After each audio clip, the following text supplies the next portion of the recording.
Extra, extra, read all about it. The Avatar has been found. Episode 1, The Boy in the Iceberg and the Avatar Returns.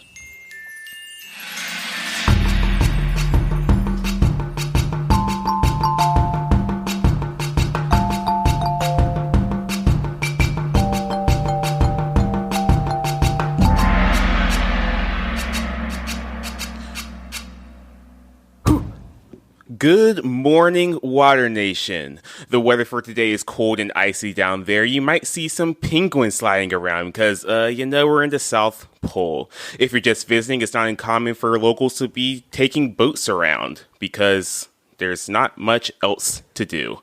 If you dare, you can join them. Beware of the Fire Nation, though. You'll need a heavy jacket that is warm and waterproof. Enjoy your stay in the Southern Water Tribe. Welcome to the Four Nations Report and Avatar Rewatch podcast. Before we get back into the show, we wanted to introduce ourselves. My name is Martha and I co-host a podcast called Martha and Colby Grow Up. I have never seen Avatar besides, weekly episode week to week that we're doing. And you can find me on Instagram at @RealMarthaRiley. My name is Colby, and I also co-host a podcast that happens to be called Martha and Colby Grow Up. Not the same show, though. And I also co-host a podcast called Never Made Varsity. I have seen every single episode of Avatar The Last Airbender and Avatar Legend of Korra. You can find me on Twitter at Colby Complains. My name is Ariel, and I podcast and write. My podcasts are called Geek 101 Podcast, where we review things and talk about things that are all geek and all nerd. My other podcast is called NB Asians, where we are nerdy, basketball, and Asian. You can find me on Twitter and the internet at Portly Island Boy, which is a nice Scrubs nod for all of you fans out there. But we are going to get into the Avatar The Last Airbender. Oh, by the way, I have seen all of Avatar The Last Airbender. I got to remember to do that. We're going to talk about the first two episodes of Avatar The Last Airbender, but first we want to get into why we are making this show. If you're listening, this is in fact episode 1. Martha, why don't you tell the audience why we are starting the Four Nations Report? We are starting this podcast because our fans want us to. No, it's also because it's releasing on Netflix for the first time on May 15th. So, I guess I don't know if it's the first time, but it's the first time in a long time that it will be available widely to watch. Currently, you could buy it, you could have it on DVD, or you can do I Do, which is doing a Nick Jr. trial to watch these. And I am interested in, doing this with you guys because I'm not really like a big animated fan. I like some of the animated movies, but in terms of TV, most of what I watch is with non-animated characters. I was going to say real people, but that felt mean. So I am not really familiar with a lot of the show, and everyone I know just says how good it is. So I'm excited to do this and to learn more about what you guys think, because I know y'all are really big fans. Cancel Martha. She's racist costumes. Hashtag Martha is over party. Martha, we're going to focus on you a little bit because you haven't watched Avatar. I think, Colby, it's safe to say that you and I are both super fans of this particular show. I think that's comfortable to say. Okay. What is as somebody who just recently watched episodes 1 and 2, but rewind the clock just a day, what are your impressions as an outsider of the Avatar The Last Airbender series? That's a really good question. I might be biased because the person that talks to me most about this is Colby. And ever since I've known Colby for like about a year now, it's always been Avatar is really good. But besides that, what I sort of know is that I know there is a ride at the Mall of America that is an Avatar The Last Airbender ride. So I know it must have been popular enough to make that into an amusement park theme. I also know that I feel like what I've heard, and maybe from you guys and maybe from other people, is that it's actually like very poignant and there's a lot of maybe adult themes, even though it's a kid show. I mean, before we get too much into it, we're literally like, there's a war going on in this nation. What's the nation called? I don't even know. I mean, it's kind of a world war. Okay. So there's literally a war going on, and we see these young people dealing with it. And I think that's pretty interesting, just because I feel like not a lot of shows talk about that in a way that's maybe easy to understand. So yeah, I'm excited to keep watching it. I think I don't know a lot. I have a lot of questions actually from this first episode, so I'm excited to get some of those answered. But I feel like I'm a couple years behind, and maybe now's the time to revisit something from my childhood that I never watched. So, yeah. Yeah, this show premiered in 2005. I was 14. Colby, you were... 2005, I was 8 or 9. I think 11. I was 8 when this came out. This episode specifically. Okay. Yeah, I was 11. Okay, you were 11. Okay, so going back to kind of the genesis of Avatar: The Last Airbender, Colby, do you know what particularly drew you to the series when you were 9 years old? So I was a Nickelodeon kid. I was all about the SpongeBob and the Fairly Odd Parents. And I don't know what actually got me to watch the show. All I know is once I started watching the show, I was ready for every single episode that came out. It probably was literally, I was watching Nickelodeon one day. They said a new show was coming out. And I had no reason not to watch it. So I did. And it ended up being my favorite show ever. How many times have you seen it all the way through, would you estimate? Both of you. This is gonna be my 4th time all the way through. I've only seen it twice all the way through. Once when I was a kid, when it was coming out, or teen, and then another time in my early 20s. There are a couple episodes in the middle that are difficult to watch for various reasons. In terms of quality, they're all very, very good, but there's a little bit of emotional turmoil in there that Colby knows about.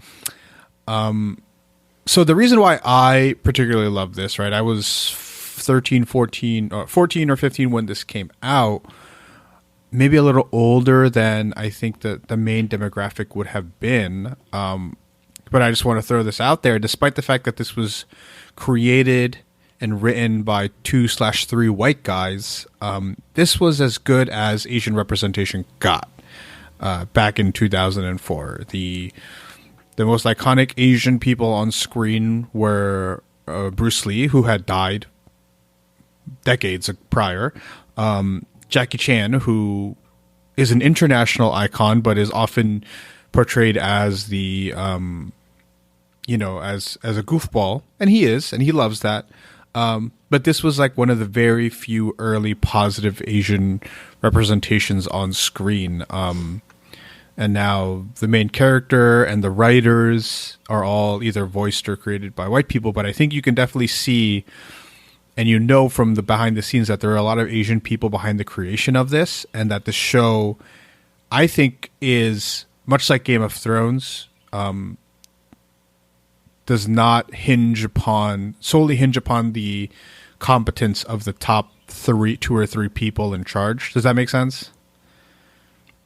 It does. Yes, but say more. So we know historically that in Game of Thrones, Benioff and Weiss were completely unqualified to create the show that they did. They had never run a show before. They barely had any writing credits, but there were so many people who cared about what they were trying to do that they put the supporting people, quote unquote, the writers, the editors, the animators, the producers, they put so much effort into making that show great that for the vast majority of the time it was on, it was. I think that the 3 men who created this, Brian Konietzko, Michael Dante DiMartino, and Aaron Ehas, I don't know how to pronounce his last name, are very, very white. And I don't think that 3 white guys can make a show with this level of cultural awareness without consulting the people whose culture they're borrowing from. And they do. If you watch, I don't know, if you remember this, Colby, when you were a kid, they talked about how much inspiration they got from Asian cultures and how many Asian people they brought in to consult on both the culture, things like the architecture, the clothing, things like that, and of course the martial arts, right? Which is what I really gravitated to as a kid, because every person who was a master of martial arts was, of course, Asian, and most of the time couldn't do much of anything else. So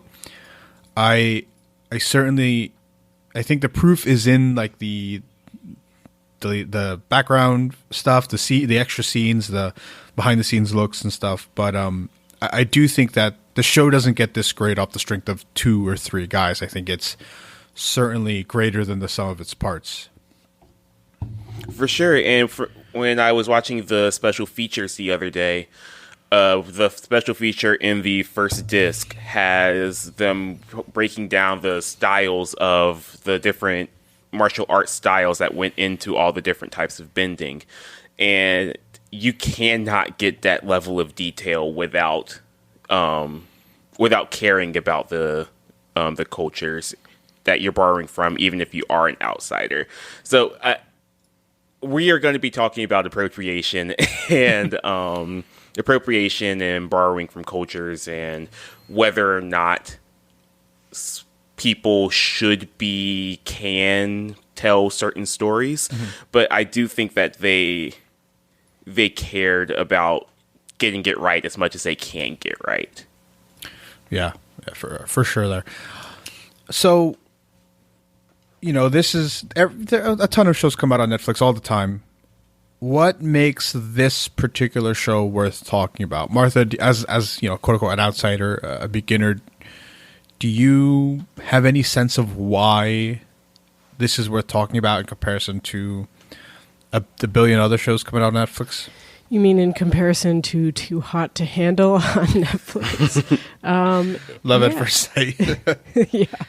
I think there's a lot of reasons, and I think you kind of touched on some of them above, and so did Colby, on how this maybe borrows from other cultures and how it was a really big influence with Asian representation. So I think those are pretty good reasons. And then I think for me, why this is worth talking about is it's just an interesting show that's really well done, and I'm interested to see, because it's only 3 seasons long, how they can condense everything in 3 seasons, because Game of Thrones, another show that most everyone knows, was 8 seasons, very long episodes, and yet it was still unfinished according to a lot of people, and according to me. They could have gone on longer, but yeah, so I think there's a lot there to unpack and uncover in these 22-minute episodes. So I think it's a lesson in storytelling. I think that's why it's worth talking about. Colby? For me, I think that Avatar is perfect for Netflix. One, because if you enjoy other Netflix animated shows like Voltron Legendary Defender, the remake of the 80s show, the 2 showrunners for that show, Joaquim Dos Santos and Lauren Montgomery. Lauren Montgomery storyboarded Book 3 of Avatar, and Joaquim Dos Santos directed several episodes of Avatar: The Last Airbender. So if you love those shows, which the only reason I watched that show is because of their affiliation with Avatar, it felt like a matter of time before before Avatar: The Last Airbender hit Netflix. So I think there are just a bunch of ties that made it inevitable. And I think if you enjoy animation, which Netflix is really good at right now, you would enjoy the show. Yeah, I think you also have The Dragon Prince, which had one of the writers, Aaron. How do I pronounce his name? Ehaszz. I have no clue. Okay. Well, unfortunately, it came out that he was like a raging misogynist. Oh no, I didn't know that. Yeah. Which isn't great. But he did create The Dragon Prince. I was under the impression that the other 2 guys created The Dragon Prince, Michael Dante DiMartino and Brian Konietzko, and it makes me feel better about not connecting with that show, that it was the other guy who turned out to be a raging misogynist behind the scenes. I for the record, I am a fan of the Dragon Prince. I also like that show. I mean, I think it was fine. I think part of what made me love Avatar was the Asian, like the Asian aspect of it. Yeah, part of the reason I love Dragon Prince was like, wait, we have a black king and a black prince. That's awesome. I don't know any of these shows. Surprise. But so my thoughts on what makes it worth talking about is I don't think a show has come along that has been able to so eloquently present such serious, like worldly adult issues through the lens of a kid's show. You have animated shows that are for adults. You have, things like Rick and Morty. You have really great animated shows that are for kids, like something like Gravity Falls. But we'll get into this as the show goes on. This village that you see is ravaged by war. There's, I don't want to go, but just from that alone, it's these kids having to deal with the sense of community versus sense of self. There's people have died from their village. There's imperialism, invasion, running like self-responsibility. You don't get those themes in kids shows in the pilot. You get them 4 seasons in when audiences realize that kids are growing with their, with the story. But this show, I think, decided to say, hey, we're going to start with this. It's going to be serious. And the kids, the 9-year-olds might not fully understand it in that moment. But then if you get an adult, a 30-year-old, 29-year-old, in my case, watching it, like, it affected me going back and watching the pilot. Yeah, my memory as a kid is that it got serious a lot later than it does, but this show does not do the thing where it tries to trick you into thinking it's something else before getting into the serious stuff. Do you think as a kid you realized how serious it was, or is that something you didn't pick up on until later? Probably in the middle of book 2 is when, like what Ariel was saying earlier, is when I realized as a kid, like, oh, this is a lot. Well, no spoilers yet, so we'll get there. No, I'm leaving it there. Yeah, I think book 2 is when you kind of realize that they're going to, like, we're not going to pull punches here. We're going to make you feel these things. There's this funny bit in Friends where Phoebe is like singing songs to kids in like a library, and she's talking about like animals dying and like people having sex, and she's like, the kids are like, are you the woman who tells the truth? Can you keep singing the songs? And like that's what that feels like. Like Avatar is telling kids the truth in a lot of ways, and the truth of things that like you might not recognize at 9 or 12 or 14 in episode 1, but as an adult, like you really understand. Or even as a kid, like you said, Colby, by seasons 2 and 3, they drill home what has happened to these people so much and in such both subtle and direct ways that you understand that this show was so much more than something like Power Rangers. It's so much more than something like SpongeBob, which is being goofy. It's this tight narrative structure that introduces that talks about like the perils of war or something like it's like, for example, I think this is better, more like it's like tighter structured and more direct in what they're trying to say than something like Harry Potter, which people love. Harry Potter does it in very like, well, first of all, she's kind of racist, J.K. Rowling. A little bit, tiny bit. You have one Asian character, her name's Cho Chang. That's all I gotta say. But yeah, I just think they decided to not sugarcoat things for kids. They eased you in, but they never sugarcoated. And I appreciated that a lot. I agree. Well, I don't know if I agree with you yet, just because I haven't seen the rest of the episodes, but I can tell the underlying themes, but I also do appreciate how it's also fun. Like Aang is cute, and when they go like penguin sliding, that's really cute. So I think I'm interested to see how it balances between like the cute and serious factor, because right now I can sense it's coming, but I haven't gotten the full effect of that yet. Yeah, I guess it is a little weird to talk about how serious and dark this show is when like there's a 5-minute penguin sledding detour in the middle of the first episode. So we'll see, but maybe this is a good segue to get into the episode. Does anyone have any more thoughts before we dive down the penguin sledding hill? No, I'm good.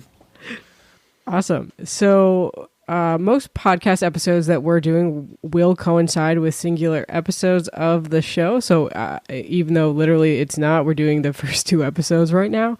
But we will let you know at the end of each episode what episode or episodes you need to watch next for next week. So just a note before we get started, but do we want to go ahead and do a quick episode breakdown? Sure. Not by me, because I don't know enough. Colby, you want me to do this? Yes, please. Okay. So in episode 1, titled The Boy and the Iceberg, going back to the headline of the show, we find the Avatar. So you're introduced to 2 characters, Katara and Sokka, who are brother and sister from the Southern Water Tribe. They're out fishing for their tribe. You find later that there are almost no adults in the village. They are 2 of the 3 oldest people in that village.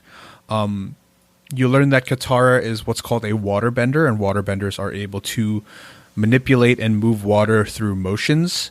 And you'll find that every element, water, earth, fire, and air, all function in very similar ways.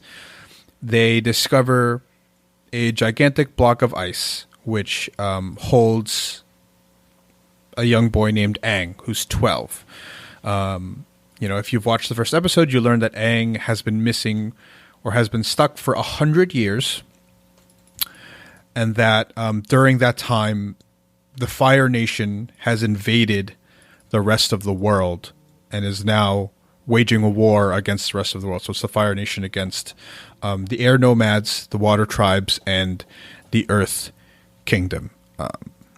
And then you are also introduced to a young prince named Zuko and his uncle, who is, in an effort to regain his honor, I think they make that very clear, is trying to find the Avatar who's been supposedly missing for the last 100 years. Am I missing? I don't think I'm missing anything. No, I think that sounds good. I had a question about how old he was, so thank you for answering that. But I was like, I don't know how old he is. I don't know how old he's, like, the ages confuse me. So off the top of my head, Aang is 12 or 112. Katara is 13. Sokka is 14. Zuko is 14. Yeah, that sounds right. That's the right ranges, at least. Well, those, I guess, are our main characters. So we have Sokka, Katara, Aang, Appa, the little flying buffalo that I love. And then we also have Zuko from the Fire Nation, and then his Uncle Iroh. Am I missing any main characters for these 2 episodes? Gran? Nope. Graham is a main character. I love Graham. Yeah. Some of the thoughts I had the episode, I do not remember this is Sokka, he's a boy, and this is Katara, she's a girl. Like, I don't remember that dynamic being as stringent as it is in this first episode. Well, I wrote that down too, Colby, because I think the first scene is oh my gosh, I need to remember all the names. Sokka is explaining to Katara how to fish, and I was like, oh, cool, love to see that. And even then, Katara was like, like, I do all this, like, I even do the laundry. So I was like, oh, these are pretty big, gender roles. But then she's also, from what I understand, the only waterbender. So I was like, man, you should show more respect to your sister, because I feel like she could beat you up. But that's just me. Yeah, she is. She is the only waterbender in the Southern Water Tribe. They mentioned in the episode this is not the only water tribe. The other one is on the North Pole, which seems like very poor planning. Well, we are also implied that all the other adults in the village went off to war, and even as a kid, I assumed that there were waterbenders. You know, if you have somebody who can just throw boomerangs and try to stab people, and then you have somebody who can splash tidal waves upon you, you probably want those tidal wave people in war with you. Yeah, especially since the Fire Nation's biggest strength is their navy. Yeah. Which is interesting because the Navy is water-based. So, well, no. Yeah. Yeah. Yeah, they are. Okay. I'm not familiar with my military branches, as maybe I should be, but I had a note that their boat kind of looks like a pork chop. So that's about the depth of my just kidding. But it did. I was talking with a friend about this the other week when we watched The Little Mermaid, and you can tell that the animation is just simpler. Like, it's maybe not perfect, but I do kind of like the flat 2D versus, you know, something like Zootopia or something. I don't know why Zootopia is on my mind. So I did appreciate that, and I think it's pretty clean and easy to look at, I would say. You can tell they were animating on a budget in this first season. I think the animation looks a lot better, especially come the third season, where, if I remember correctly, they add some 2D computer animation on top of the hand-drawn stuff. But I just don't know if they had the capital to spend a whole bunch of time and money on animation this first season. Yeah, there's a clear difference, yeah. Continuing on, I thought breaking the ice, if you got mad, like, that was pretty cool. When I get mad, I just kind of like sit and simmer, and I wonder what would happen if I had some sort of power. If I got mad, what would happen? Like, would I burn something up? Would I break ice? I don't know. Start an earthquake? I don't know. Well, I enjoyed that because it's kind of like the fantasy trope of you get your magic person. It happens twice in these first two episodes, once with Katara and once with Aang, where the first time you see the magic person use their magic, it's really, really big, but you don't see it anymore until they learn how to gain that skill. It happened with Katara when she broke the ice. It happened with Aang towards the end of the episode with the Avatar state, which we can talk about later. But it happens with Harry Potter when he's talking to the snake and then the glass disappears. It happens in the Magician's book more clearly than it happens in the show, where he's doing like a card trick and he makes all the cards explode in his entrance exam to magician school. It's a trope that I love. I like fantasy. I really like seeing that big show of force early on just to see what the characters are capable of. Yeah, what I really like about Aang is that we get that little glimpse of the Avatar state towards the end of episode 2, but his nature as a pacifist means that you never really see him kind of go all out, because I think you learn early, and this is not like a spoiler, but he's very clearly way more advanced at his element than Katara is at her element. And it's because he's the Avatar, right? He's special, and you know it prevents the show from having kind of that Superman problem, where he just doesn't want to hurt people, so he's not going to hurt them in the way that he physically can. And I really enjoy that, because as he realizes what he has to do, they show more and more, or he has to be creative. They show more and more of Aang's powers. I have a clarifying question about Aang and the Avatar. So there's a line later on in the episode when he's like, they ask like, hey, do you know the Avatar? And he's like, oh, like I don't know who it is, but I did know a couple of people who did know. I never met him. So is he not the Avatar? Like that was just very confusing to me, even though it's called Avatar: The Last Airbender. I'm confused about how you become an Avatar, and I know at the end of this episode or the end of next episode, I think he water bends, but he's like, oh, I don't really know how to do that, but yeah, he does. So is this dude lying about his powers, or we just don't know the backstory yet? Ariel, do you want to take Avatar lore? Sure, yeah. So you don't know the backstory yet. They do explain the backstory, and I think it would be wrong for us to move forward in that way. The mere fact that he can waterbend tells you that he is the Avatar. Okay. Because only the Avatar has the possibility to do all four elements. We won't tell you why. We won't tell you what happened because they do explain it relatively soon. But Katara, no matter how hard she tries and how hard she trains, she would never, ever be able to airbend. I don't like not knowing things. But and they do talk about how one becomes the Avatar. Okay. The next episode, you get a little glimpse of it, and then they talk about it more as the episodes go on. Yeah, and I think that this show, above many, many, many, many other fantasy settings and worlds, it does a great job of explaining how everything comes to be. Even in Korra, they answer kind of like the last few unanswerable questions. I don't want to bring about that they also like bring upon a lot of unanswerable questions, but but in terms of like they keep the fantastical elements relatively simple. Like this nation does this nation does this, blah blah blah, and then they answer all those questions, which is I think great. They never, like in Harry Potter, because it's just an example that everybody knows. Like the magic makes no sense. There's no sense of sacrifice. There's no sense of cost for a lot of it. Like, why can you make something float? In a lot of other magical worlds, you have to, for example, like Full Metal Alchemist, if you want to get 500 grams of gold, you need to provide 500 grams of something else. There's no cost in that. This is very simple. Certain people can do certain things. They can only do those things, and here's how they learned how to do it.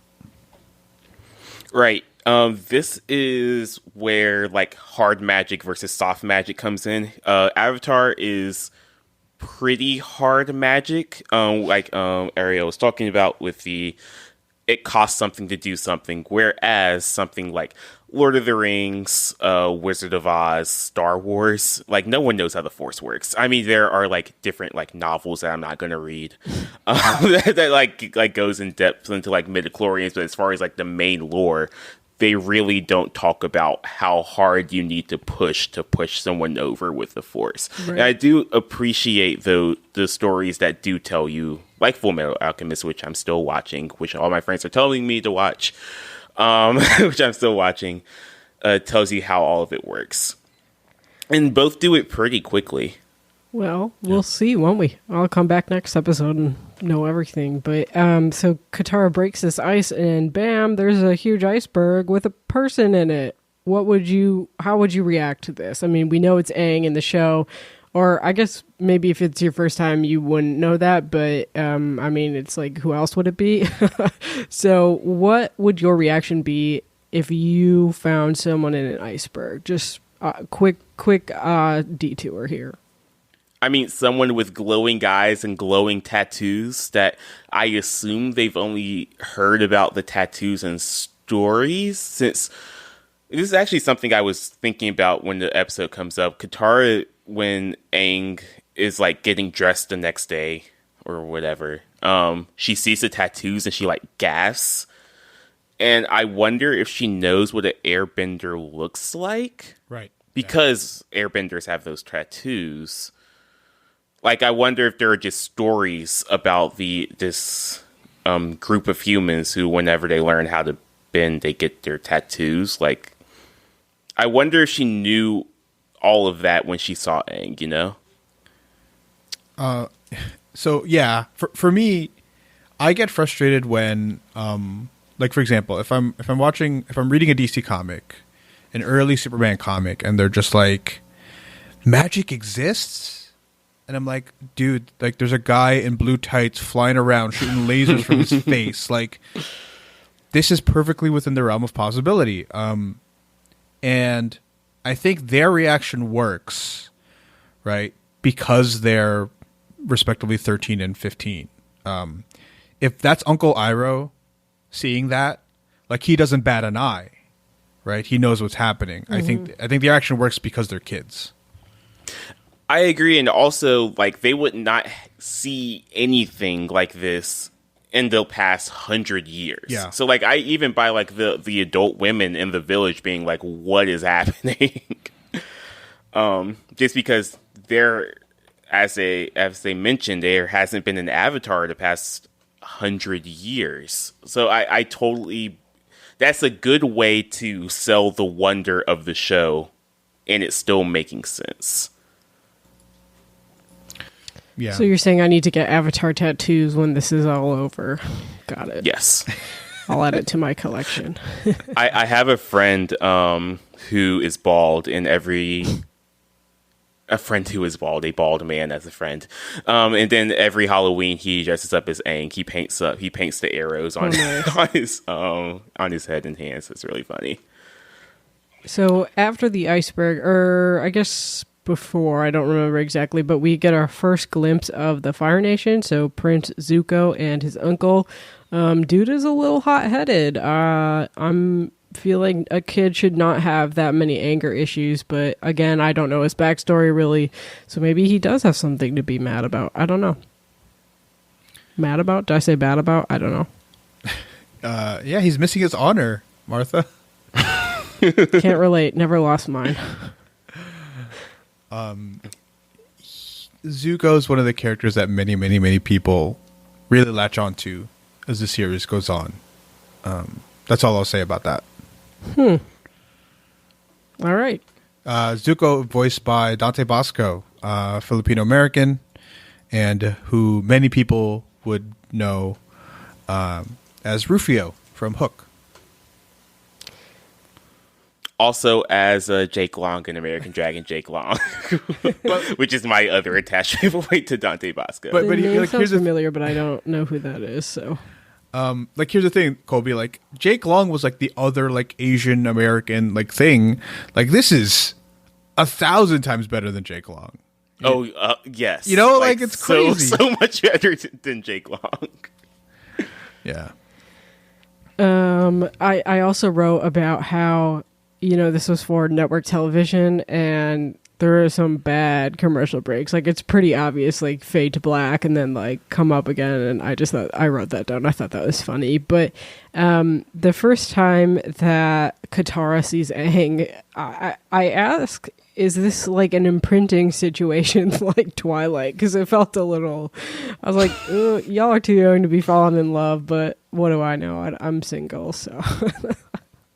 Did you read it as love? I did, yeah. Or like some sort of protective shield. Maybe that's just like how I'm conditioned, but yeah, I did read it as love, so. What about you guys?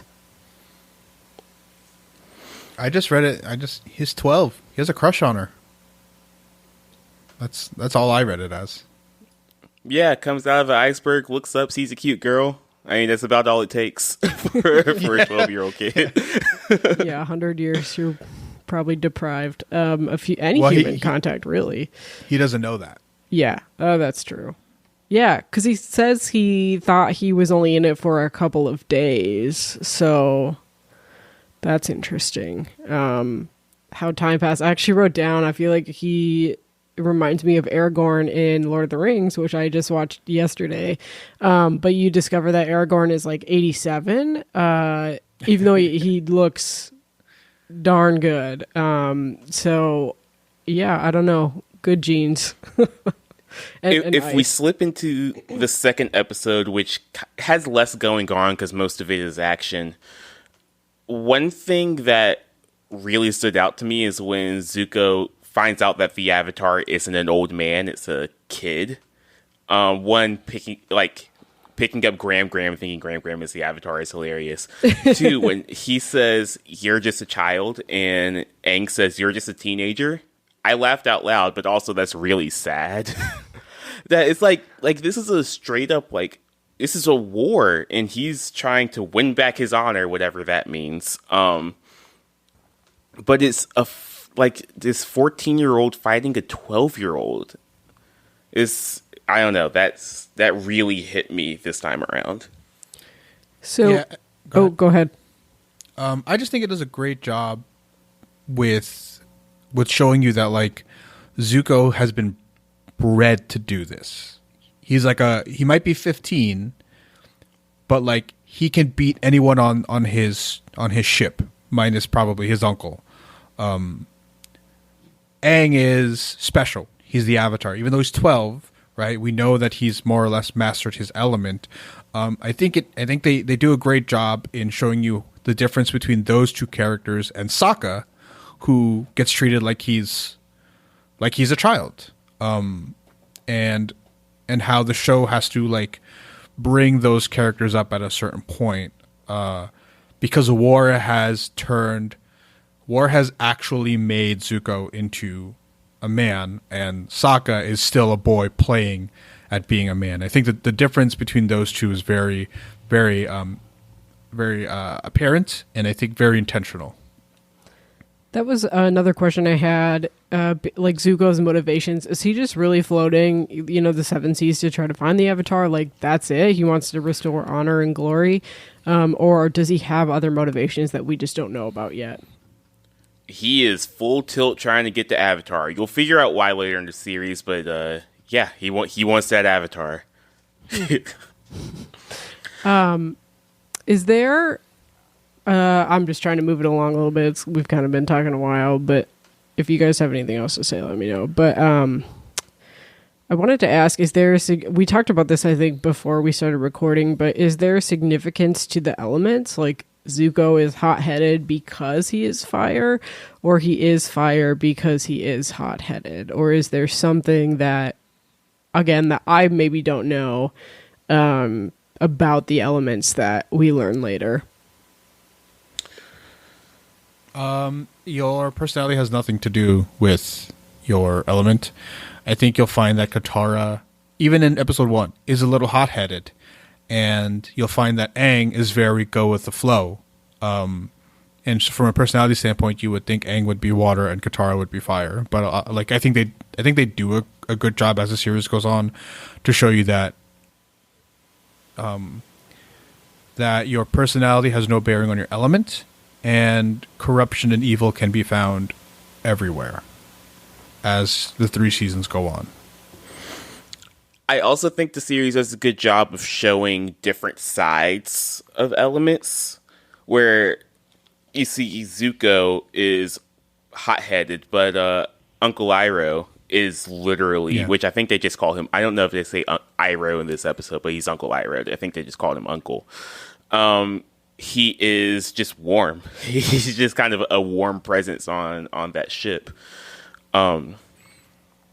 So I think that's something to look out for, like the different size of water, the different size of earth whenever we get to the Earth Kingdom. Well, to be continued. And okay, I have one more question and then observations, because basically we see that Zuko sort of sees Aang playing with all of his friends, and they're like, yo, well, because of, the big light blast or whatever, we have to investigate this. Let's chart a course to the Water Nation. And we see, the introduction of the Water Nation. It's really small because they mention that all of their fathers have gone off to war. How long have their fathers been gone? That's a good question. They do address it later on. You'll find that the tribe, you do see what has happened to that tribe as the years have gone on. Okay. But as you can see from that little telescope shot, the Southern Water Tribe is tiny. Yeah. Is that I guess we'll find out. I feel like so many, like it's so hard to talk about that. I don't, because I don't want spoilers necessarily. So I guess I'm excited to keep going. But I just thought the penguins were really cute. That was a stray observation. Like there is like cute stuff and humor in this. Like this episode is a lot more slapstick than I remember, especially when Aang is going through the Fire Nation ship and like zooming up and down on the walls and like knocking people over, going in all of the rooms trying to find his glider. Like it's funny. It's a good bit. And then at the end of the episode, we sort of see them go off. And Aang is like, we're going to find you a master to Katara. So that's sort of where we leave off. And yes. Do we have any other stray thoughts about episode 1 before we get on to episode 2? I think that was the end of episode 2 that you just mentioned. Oh. Yes. I mean, they both blend in. Well, we'll cut that part out then. No, it's fine. I think episode 2, the thing that you see that's worth noting is you do see that Aang is incredibly crafty, and you get a sense that he is way better at airbending than anyone else is at their element. I think that's pretty clear. He's a sneaky little bugger. Yeah. But I think, Martha, I want to hear your thoughts on this. When Aang falls into the water and his eyes start glowing and he starts water bending, what were your thoughts on that particular moment? I was impressed. I feel like we haven't seen the extent of his powers yet, but based on the little water bending that we saw Katara do, I feel like this was far more advanced than anything she could do. So, yeah, I was just impressed. How about we do this? What are some of your predictions, Martha, going forward? Let's do a little hot take corner. Sure. Oh, okay. I mean, literally, like there's zero risk. Right. Well, there's got to be a romance somewhere. There always is, no matter the show. Usually, I could kind of see it happening between Aang and Katara, but I also could like maybe see Prince Zuko becoming a good guy and they'll get together. I honestly have no idea. I know almost nothing about this show. And I know that I feel like Uncle Iroh is going to come in and be an important character, because I don't know like why they would introduce him in the first episode if he wasn't important. So I'm curious to see how that plays out. I hope they get to, the North Pole. I hope to get to where they're going. Because I hope that, she can become the bender that she is destined to be. So I have high hopes that this will have a happy ending, because I don't like things that don't have a happy ending. Am I right about anything? No, don't tell me. I'll find out. Yeah, we will tell you. But I want to know. It's so hard. Okay. On to episode 2. The Avatar. That was episode 2. What? We finished episode 2 ends with the Avatar state. Wait, but so episode 1 and 2 are largely the same thing. Like, they get into the ship, Zuko finds them, and then he reaches the Avatar state. That's the end of episode 2. That's why we did this. There's just so much of it in the beginning of episode 1 is just them finding Aang. I guess my notes are shorter for episode 2. That makes sense. I do have a couple of questions quick. And some observations. But I want to talk about Sokka, because I do have sympathy for him, because it must be hard to take over, your tribe when all the men left. Like, you want to prove yourself, because he did rush up to the Fire Nation ship and was like, hey, I'm going to fight. And then he just gets like tossed aside, which I felt bad about. But I do have sympathy for him. I think it's probably hard to, do that. So this rewatch for me is going to be figuring out why I identified with Sokka so much as a child. And then I wrote down that Is this well? I really like that these episodes are short because it does feel nice to not have to pay attention. Like, gosh, we're recording this. We're already at, I don't know, 40, 50 minutes so far, and this is just like 40 minutes of show. So I just imagine if we were doing like a 60-minute, Game of Thrones type rewatch podcast, which already exists, so we're not doing that. It feels nice to not have to pay attention for a whole hour. I got things to do. So final question. Where are the geographical areas for each nation? So we know the South Pole, we know the North Pole. Where are the other ones? Okay.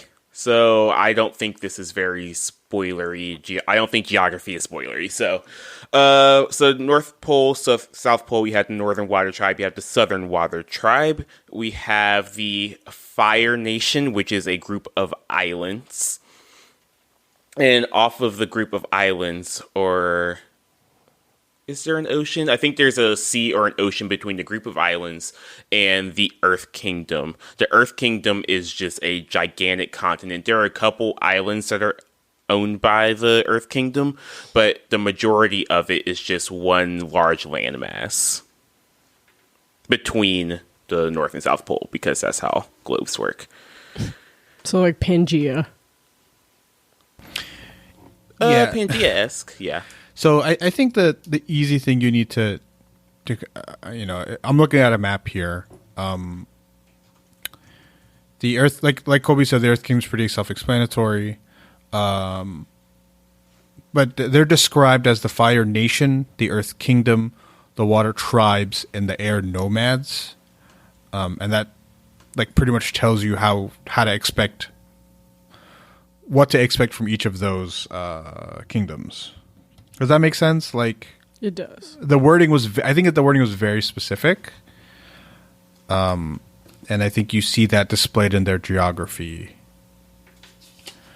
But yeah, the map's pretty easy. Just put an avatar map and it won't show you a map of like Pandora. It'll show you the map of Avatar: The Last Airbender world. I mean, I have a couple of random observations here. I think the music's excellent. I think the music remains excellent throughout the entire show. I agree. I was looking at the composers, and one of the composers worked on, I forget their name at this moment, worked on another show that I really enjoyed. I think I'm the only one who watched it. It was the Kung Fu Panda show that came on Nickelodeon. But I really liked that show, and I really liked the music from that show. Great. And then the other note I had is that the director for episodes 1 and 2 is actually Dave Filoni, who many people would... I had that note too, actually, yeah. Yeah, many people would know as the showrunner of the Star Wars Clone Wars series. And The Mandalorian, more recently. Well, yeah, I think he's a producer on there. Weirdly enough, I don't like a lot of what Dave Filoni has done with Star Wars, but he undoubtedly knows how to make an animated show that is more than just like good or okay, if that makes sense. I think one of his strengths is really building, like receiving a universe and building out from it. Say more? Yeah, I think he's really good at like taking a chunk of lore and being able to build a lore out of it that makes the world feel lived in and feel real. Like, never once did I think like, oh, this show just like popped into, like this world popped into being when the show started, which is one of the risks you run when you invent a world or you invent a city, is that it doesn't feel like anything has ever happened to it until the show starts. And I think that everything that he's done does a good job of making those worlds feel real. Yeah. In a way that other Star Wars things do not. Yeah, he certainly builds on what has existed. I don't know if like I think, I don't know if you're implying this, but like the sequel trilogy does not build on the original in a way that the Clone Wars does. I just think, frankly, he's better. I don't like a lot of the decisions he's made as a result of it, but that's just preference. There's no doubt that he decided that this was the right way to do it, but he's crafting it in a way that makes sense structurally, and obviously when you watch the sequel trilogy, especially as a whole, right, it just doesn't work. Like, it just doesn't. The lore doesn't work. A lot of it just doesn't make sense. And his stuff, while Dave Filoni stuff just makes sense. Now, I don't know, Colby, how much it says here that he just directed episodes of Avatar: The Last Airbender. I don't know if he had any part in like the lore about it. Yeah. So, me and Ariel are going to fight about the Legend of Korra by the time the show is over. Because it is something that I love, and I agree with some aspects of what you're saying. I disagree vehemently about some of the lore aspects. For Korra, but we'll talk about that when we talk about it. I only don't like Korra because of where it ended up. If you see like the final battle of the finale, like, to me, it jumped the shark. But we'll talk about that another time. The lore, we'll talk about it another time. The lore is fine. I think the lore is perfectly fine. That's not the discussion to have here. Martha, anything else in regards to episodes 1 and 2 of Avatar: The Last Airbender? I am just excited to get to know his backstory a little bit more, because that's something that is still largely unanswered. I mean, like, we have the general gist of it, but there's a lot, I guess, like, lore I'm interested in. And yeah, overall, I think I'm excited. I think I liked episode 1 a little more than episode 2, but I think the first one was just, like, so well done. And you just get so much information in those 22 minutes, but it does flow really nicely into episode 2. So I think it has that going for it, and the set is really great. Yeah. Thankfully for you, you will get a bunch of backstory next episode. Excellent. I should go watch it now, because I need to know. But what are you guys looking forward to as we go along in this podcast? Are there any highlights? You don't have to get into spoilers or anything, but certain episodes that stand out for you? I think as I look through the episode list, I mentioned this off air, this is the most efficient television show of all time. Every episode has a great filler moment or builds upon the story in a very important way. Kurt Vonnegut once said, every sentence should do one of two things. Expand, I'm paraphrasing, expand upon a character or move the story forward.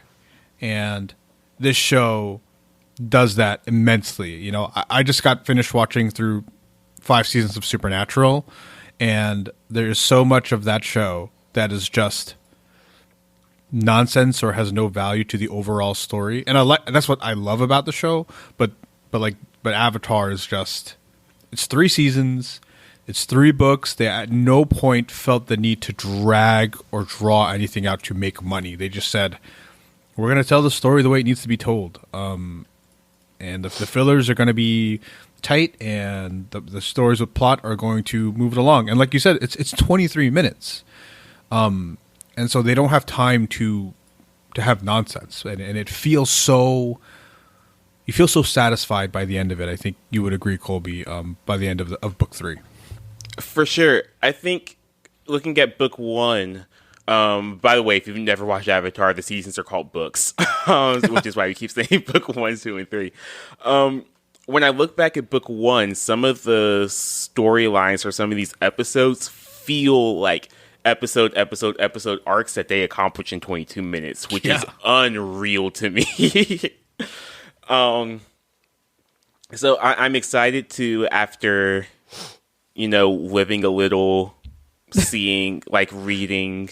Or look, I'm 23 years old, but I'm like older than I was when I was 9, or it was the beginning of college when I watched it the last time. I'm excited to see what new things I pick up from, especially book 1, since it's the haziest one in my head. Yeah. All right. Martha, anything else, or should we wrap this up? Let's wrap it up. Our one last question here, right? Martha, if you were a bender in the world of Avatar, what element would you bend? I would bend water. Do I have to explain why, or do I just... Yeah, why not? Because I live in Minnesota and there are a bunch of lakes. It's practical. Colby? I would probably also pick water because I live in the South and it's humid all the time, and I'd like to be able to just have just be able to take all the humidity out of the air for a little bit, at least around me. Okay. So I don't know if you guys know this about me. I took martial arts for a very long time when I was a kid. So I was taking martial arts when the show came out. For about 9 years. I was 6 months away from my black belt test when my school closed.